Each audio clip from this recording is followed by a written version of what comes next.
"I will shoot you now." Officer Darren Mercer's voice sliced through the cemetery like a blade looking for blood, pointing his gun to General Imani Rhodes. To Officer Darren Mercer, her 4 stars meant nothing. Her son's casket behind her, an inconvenience to his hatred. "You think that uniform protects you?"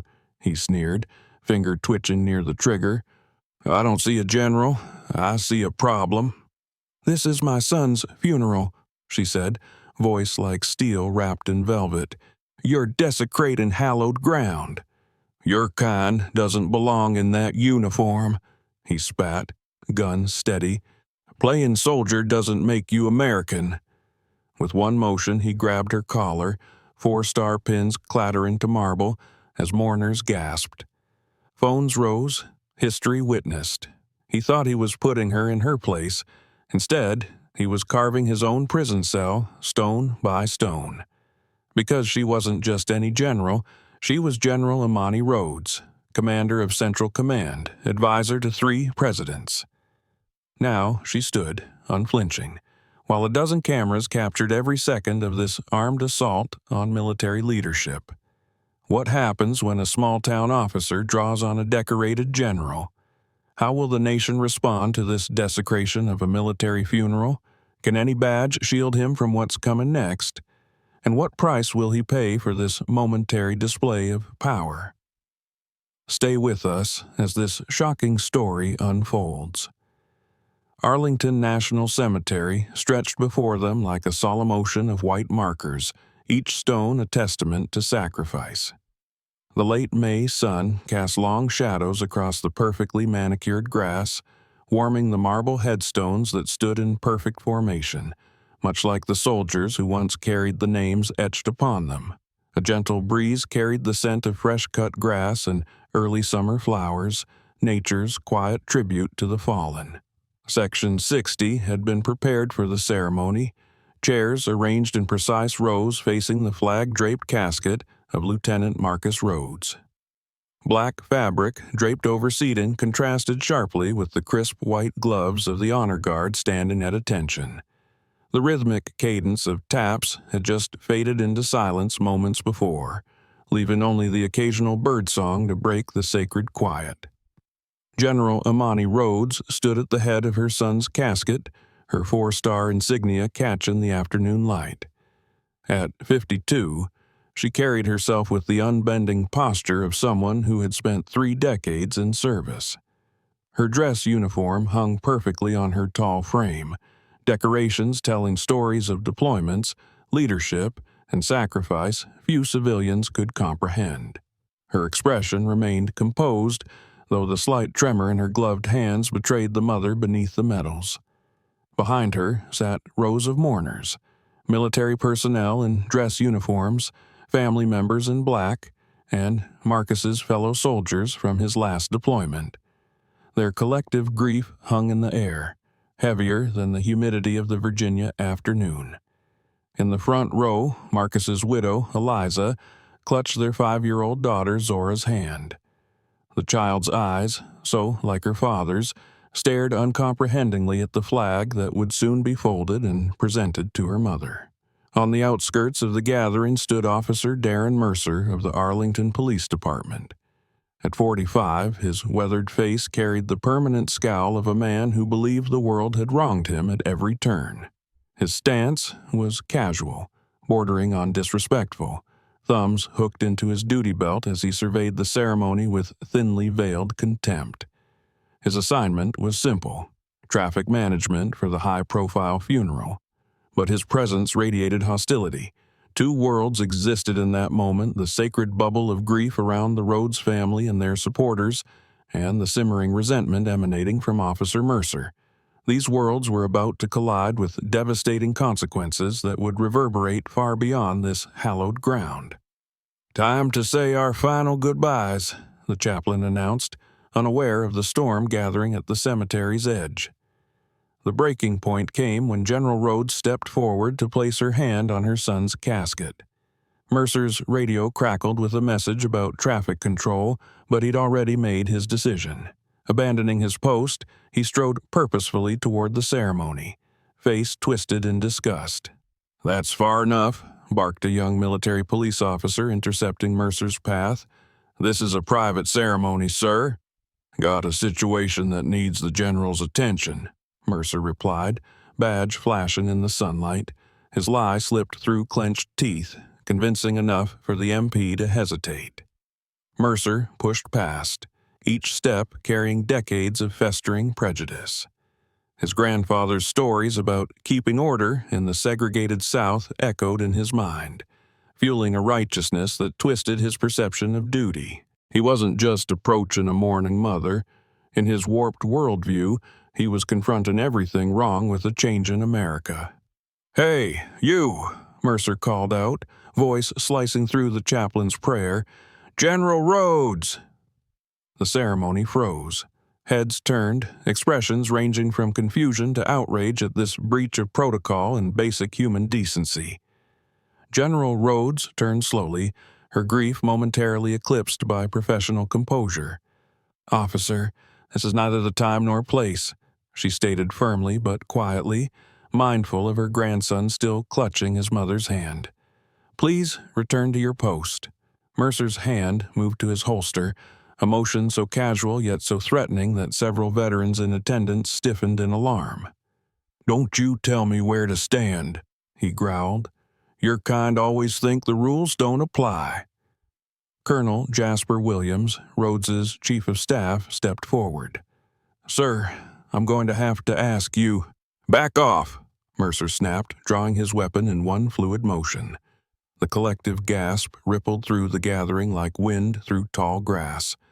General Rhodes raised her hand, halting her staff's intervention. Her eyes locked with Mercer's, recognizing what lived behind them. Not just hatred, but the dangerous certainty of a man who believed himself righteous in his bigotry. "Officer," she said evenly, "you're pointing a weapon at a funeral. Lower it now." The gun didn't waver in Mercer's grip. Sweat beaded along his hairline despite the cool breeze. Behind General Rhodes, the honor guard remained frozen in disciplined horror, trained not to break formation even as violence threatened their commanding officer. 30 years I've watched people like you get special treatment," Mercer snarled, taking another step forward. The cemetery's silence magnified his words, carrying them across rows of white headstones. "Diversity hires, quota promotions. You don't deserve those stars." General Rhodes's expression remained impassive, a mask perfected through countless crisis negotiations and battlefield decisions. She calculated distances, the mourners behind her, the armed honor guard to her left, her grandchild's position. "My son gave his life for your right to disrespect his funeral," she said, each word measured. "What exactly are you hoping to accomplish here, Officer Mercer?" His eyes narrowed at her knowledge of his name. "Playing smart won't help you now." With shocking speed, he closed the distance between them, pressing the barrel against her temple. With his free hand, he ripped the 4-star insignia from her epaulette. Metal pins tore through fabric, drawing blood from her shoulder. "Not so powerful now," he whispered, close enough that only she could hear. "Just another." Rhodes moved with the precision of someone who had trained for combat longer than Mercer had carried a badge. Her eyes never left his as she spoke, voice carrying across the now silent cemetery. "You've just assaulted a general officer of the United States military at her son's funeral before witnesses. Your career ended the moment you approached this casket." The first phone camera flashed as Mercer's grip tightened on his weapon. Someone whispered, "Live streamin'," from the crowd. His face contorted as he realized his actions were being broadcast beyond Arlington's gates, beyond his control. "Put it down now," shouted Colonel Williams, his own weapon drawn. Nearby, MPs converged with practiced efficiency. Mercer's training suddenly resurfaced through his hatred. The consequences of his actions crystallized in real time. Assault, federal charges, career suicide. His hand trembled. "Too late," General Rhodes said quietly. "Look around you." A circle of cameras captured every angle of his disgrace. News helicopters appeared overhead, drawn by urgent social media alerts about an armed standoff at a military funeral.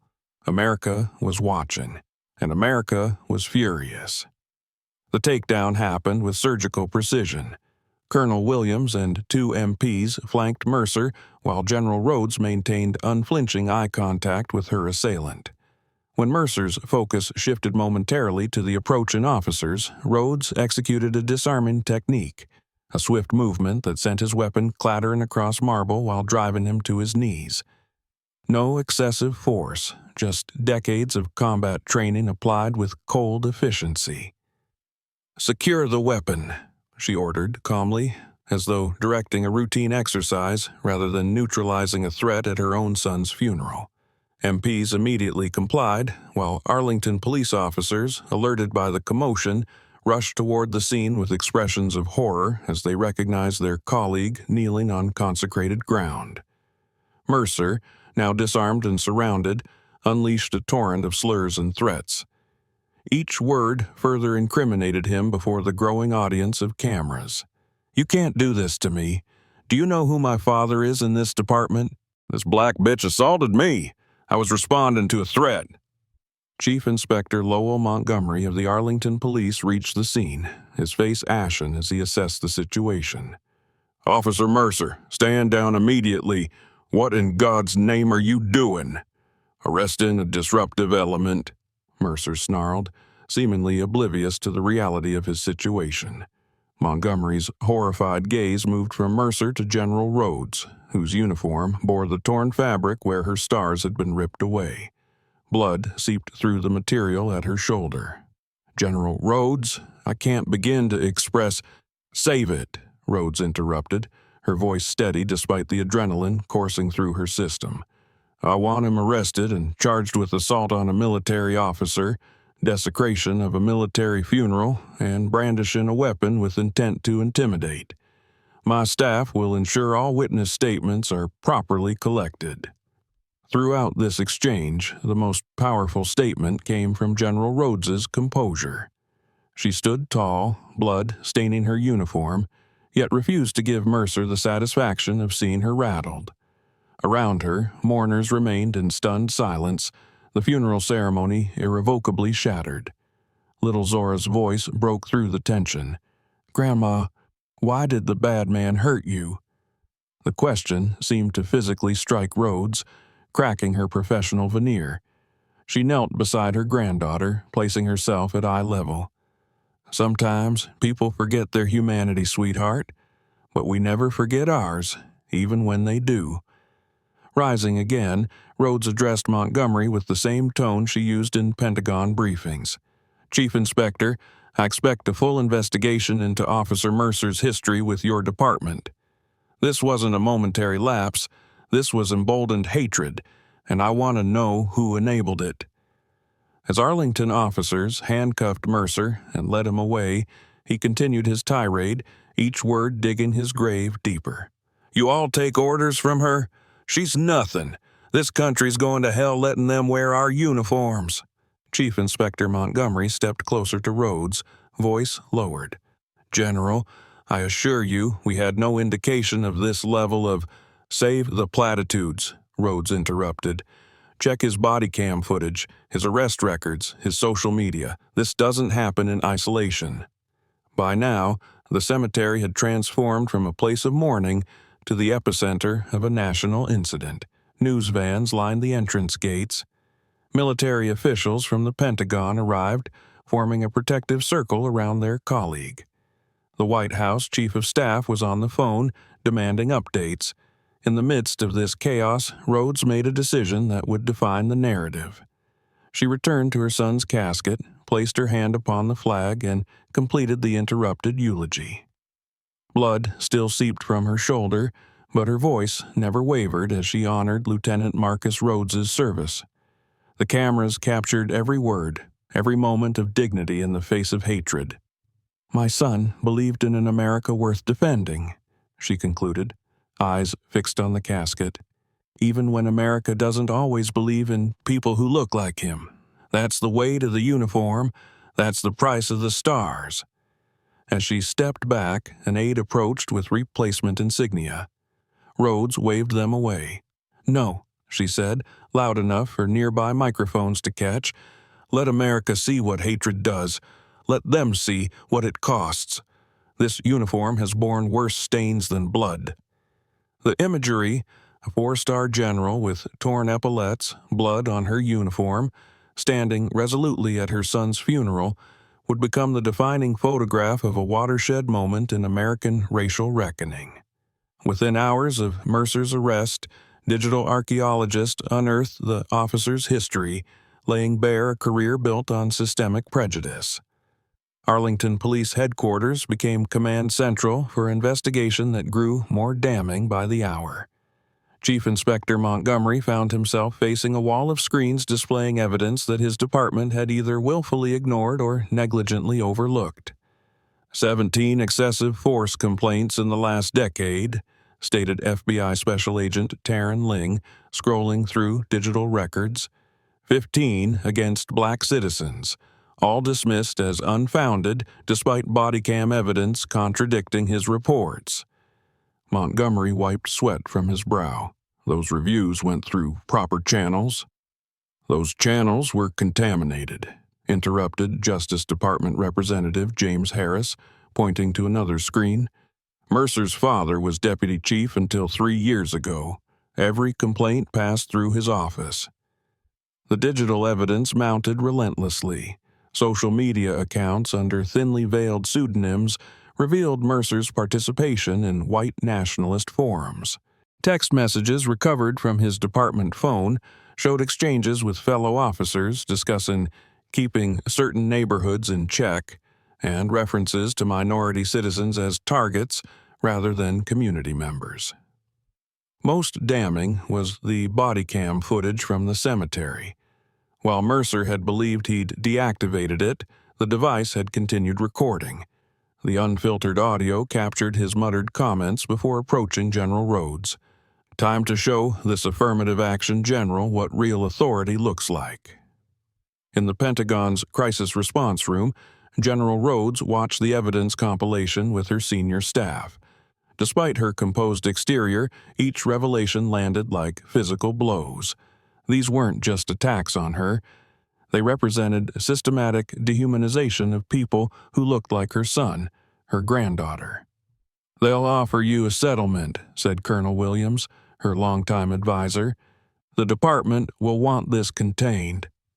Rhodes shook her head, shoulder bandaged beneath a fresh uniform bearing her restored stars. "This isn't about me. It's about every black service member who's ever been questioned about their right to wear this uniform. It's about my son who died wearing it. It's about my granddaughter who shouldn't grow up in a world where this happens." She stared at the body cam footage frozen on the screen, Mercer's hand reaching for his weapon as he approached the funeral. "No settlements," she said finally. "I want a trial. I want everything exposed to sunlight." Williams nodded solemnly. "They'll try to destroy you first." "They can try," Rhodes replied. "But unlike Officer Mercer, I actually earned these stars." The machinery of institutional protection activated swiftly. Within days, the narrative shifted from Mercer's actions to subtle questions about General Rhodes. Conservative commentators wondered if she had provoked the confrontation. Police union representatives spoke about rush to judgment and the impossible pressures officers face. Mercer's attorney made carefully worded statements about his client's distinguished service record and momentary lapse in judgment due to PTSD from his own military service. Service records later revealed to be largely administrative with no combat deployment. What the protective machinery hadn't anticipated was Rhodes's strategic brilliance. For 3 decades, she had navigated Pentagon politics and international diplomacy. She understood information warfare better than anyone attempting to discredit her. "They're using the standard playbook," Rhodes noted during a strategy session with her legal team. "Question the victim, humanize the perpetrator, redirect outrage toward procedure rather than substance. We counteract with consistency and unimpeachable facts. Rhodes granted a single television interview, selecting veteran journalist Eleanor Wilson, known for her methodical, fact-based approach. The conversation aired unedited in prime time. "General, some suggest you could have de-escalated the situation," Wilson stated, laying out the criticism directly. "At my son's funeral, while in uniform, I was approached by an armed officer who used racial slurs and physically assaulted me." Rhodes responded calmly. "In what scenario is the responsibility for de-escalation placed on the grieving mother rather than the officer who abandoned his post to confront her?" The interview demolished attempts to redirect blame. Rhodes's composure, contrasted with footage of Mercer's rage, rendered counter-narratives ineffective. When Wilson asked about potential settlement offers, Rhodes's response became instantly quotable. "This isn't about money, it's about accountability. We send young Americans into combat zones with strict rules of engagement. They face court-martial for pointing weapons at unarmed civilians. Why would we accept lower standards from armed officers on American soil?" Behind the scenes, the case expanded beyond Mercer. Department of Justice investigations revealed patterns of misconduct throughout Arlington Police Department. 3 superior officers were placed on administrative leave for their roles in suppressing previous complaints against Mercer. Internal communications revealed deliberate efforts to conceal his disciplinary record. Mercer himself remained defiant in detention, refusing plea offers and demanding trial. His attorney's motion for change of venue cited impossibility of fair proceedings in the current atmosphere. The judge denied the motion, noting, "The atmosphere you reference was created entirely by your client's actions, which would be equally reprehensible in any jurisdiction." As trial preparations continued, General Rhodes focused on completing what had been interrupted, properly memorializing her son. In a private ceremony, without cameras or uniforms, she finally allowed herself to grieve not as a general, but as a mother who had lost her child.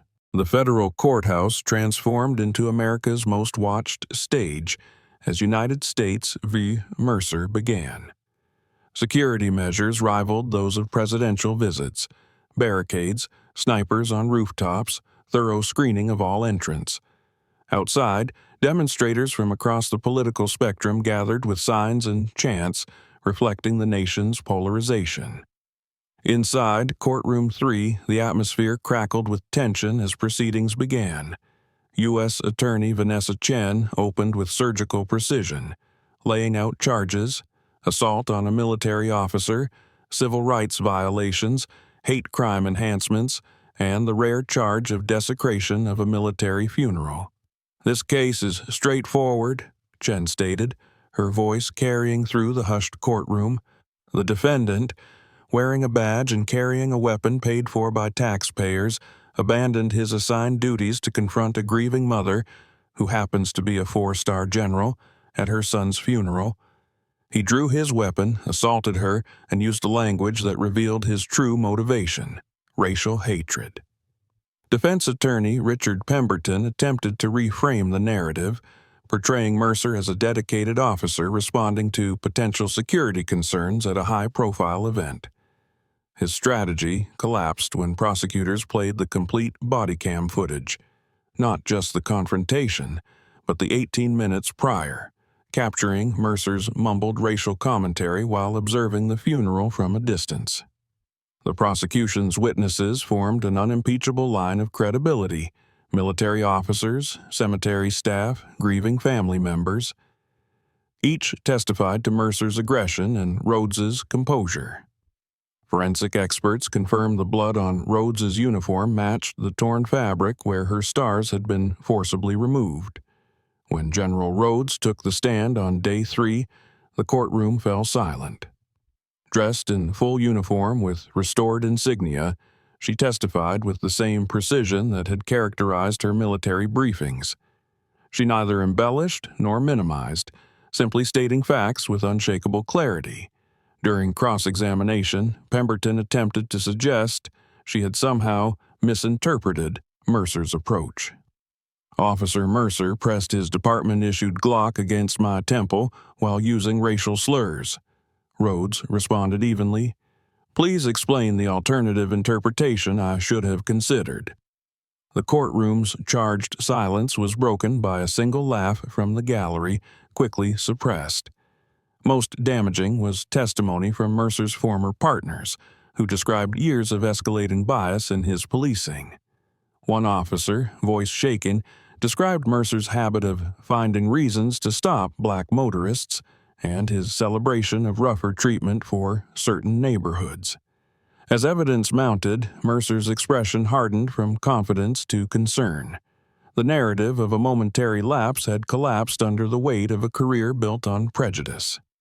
After 7 days of testimony, the jury deliberated for just 4 hours before returning their verdict. The packed courtroom held its breath as the forewoman stood. On the count of assault on a military officer, we find the defendant guilty. Each subsequent count received the same response: guilty. When the hate crime enhancements were confirmed, audible gasps escaped from the gallery. Mercer stared straight ahead, face drained of color as the magnitude of consequences materialized. Judge Elaine Watkins scheduled sentencing for the following week, denying bail given the severity of convictions. As Mercer was led away in handcuffs, a transformation swept through the courthouse and beyond. The recognition that this case had become a watershed moment for American justice. Sentencing day arrived with unprecedented security and media presence. Inside the courtroom, Judge Watkins prepared to deliver what many anticipated would be the defining judicial statement of her career.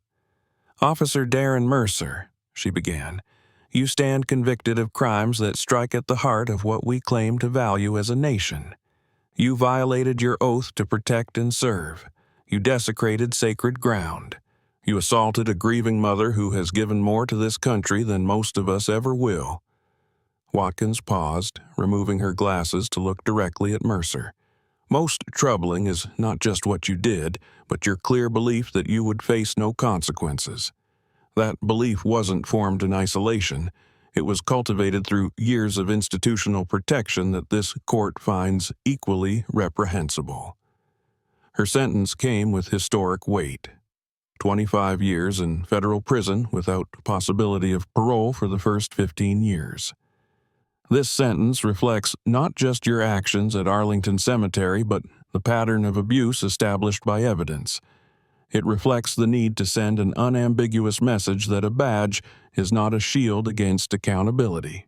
Beyond the courthouse, the ripple effects were immediate and far-reaching. The Department of Justice announced expanded investigations into police departments nationwide. Congress fast-tracked legislation strengthening hate crime penalties for law enforcement officers. Police academies across the country implemented mandatory curriculum examining the history of racial bias in policing. For the Arlington Police Department, the reckoning was comprehensive. The chief resigned. External review of all use-of-force incidents in the past decade was ordered. 7 officers directly implicated in covering Mercer's previous misconduct faced criminal charges. Most significantly, the case established legal precedent that hate-motivated misconduct by officers would face enhanced penalties comparable to other forms of domestic terrorism. As General Rhodes exited the courthouse after sentencing, reporters shouted questions about her feelings toward the verdict. She paused briefly, considered the forest of microphones, and delivered a response that would become immortalized in law schools and police academies alike. Justice isn't about vengeance, it's about restoration of faith that our systems can work as designed. Today, they did. Tomorrow, we continue the work of ensuring they always will. 1 year after Mercer's sentencing, Arlington National Cemetery hosted a different kind of gathering. General Imani Rhodes, now retired from active duty, stood beside a newly installed memorial near her son's grave, a marble bench engraved with Lieutenant Marcus Rhodes's name, and the words, "From his sacrifice, a nation confronts its conscience." The ceremony was small but significant. Military families of color spoke of renewed faith in American institutions. Young officers credited the Rhodes Standard with transforming accountability in their departments. Legislators from both parties acknowledged the bipartisan reforms catalyzed by what history now called the Arlington Incident. Zora, now 6, placed flowers on her father's grave. "Daddy would be proud of you, Grandma," she said, her small hand finding Rhodes's. Rhodes knelt beside her granddaughter, studying the innocence in eyes that had witnessed too much, too soon. "Your daddy believed in an America that could be better tomorrow than it is today. That's what his service meant." As they walked among the white stones stretching toward the horizon, a cadet approached with respectful hesitation. "General Rhodes, I just wanted to say your stand that day is why many of us serve now, to make sure that uniform means what it's supposed to mean." Rhodes nodded, recognizing the weight of legacy. The confrontation that had begun with hatred had transformed into something powerful enough to change systems built to resist change. That evening, as sunset painted Arlington's stones in amber light, Rhodes stood alone at her son's grave. "We did it, Marcus," she whispered. "We made it matter." Behind her, Zora waited, the future for whom justice had finally begun its long-delayed march forward.